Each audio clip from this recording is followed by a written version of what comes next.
కార్తీక మాసం 3వ సోమవారం కావడంతో పశ్చిమ గోదావరి జిల్లా నరసాపురంలోని శైవ క్షేత్రాలకు భక్తులు పోటెత్తారు. దీంతో వశిష్ఠ గోదావరి నది తీరం భక్తులతో సందడిగా మారింది. గోదావరి నదిలో పుణ్య స్నానాలు ఆచరించి కార్తీక దీపాలను నదిలో వదిలారు. నది పరివాహక ప్రాంతమంతా శివనామ స్మరణతో మారుమ్రోగింది. ఎటువంటి అసౌకర్యం కలగకుండా అన్ని ఏర్పాట్లు చేసినట్లు ఆలయ అధికారులు వెల్లడించారు.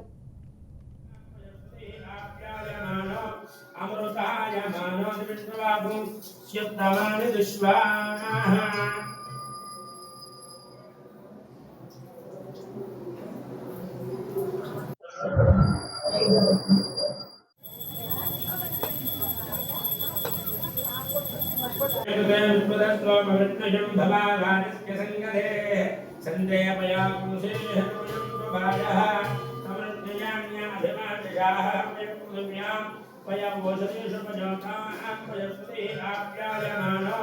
अमृताय मानव विष्णुबाबु